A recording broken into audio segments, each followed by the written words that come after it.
We're now getting answers from the only Republican candidate in Jacksonville's race for sheriff, T.K. Waters. He is now responding to our questions following our interview yesterday when Waters told News4Jax reporter Joe McLean he would take only one question.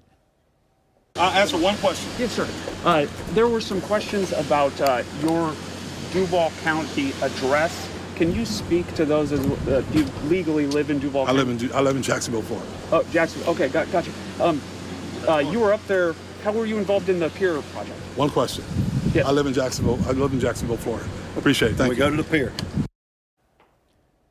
As you saw, Waters then walked away from Joe and from our camera. Now he's talking with us about whether he would be transparent as sheriff.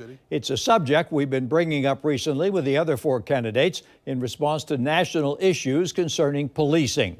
Waters spoke today with News4Jax reporter Scott Johnson. T.K. Waters tells me he's not been trying to hide his beliefs from the public, saying he only retired from the agency here a few days ago. But if he's elected sheriff, he will be transparent. Everybody ready? T.K. Waters announced his run for sheriff last year, and ever since he's been a hard candidate to get answers from on many issues of the day.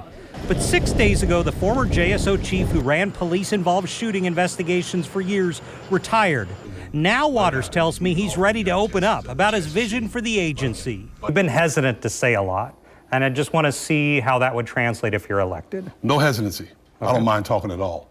What was most important for me is to finish my career with the sheriff's office. I take my job very seriously. Sure. So if I'm on the clock and someone calls me about a question revolving around or involving the campaign, I wouldn't answer simply because I owe the city of Jacksonville the dedication and the straightforward purpose of doing my job. But we've struggled to get answers with Waters on a lot of issues of the day, as his four Democratic competitors have regularly spoken out to News4Jax.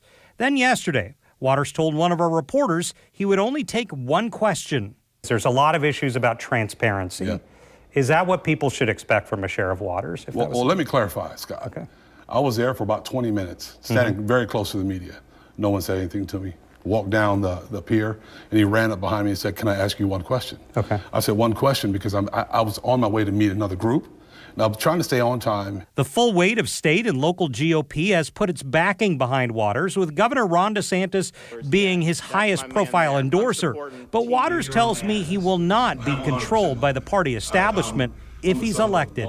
Are you your own man in this, would you say? I am 100% my own man. I'm the son of a longtime military man, so I get my values and those things, one, through my relationship. You're not controlled by a party establishment? I'm not controlled by a party. I'm controlled by my desires, my beliefs, what I believe is the right things to do. And there's also this issue of Waters' residency that has been popping up on whether or not he's a Duval County resident. Waters tells me he has lived and been a resident of Duval County since about 2013, 2014, after selling a place down in Clay County where he lived only a short time. He was in Jacksonville before that. Downtown at police headquarters, Scott Johnson, Channel 4, the local station.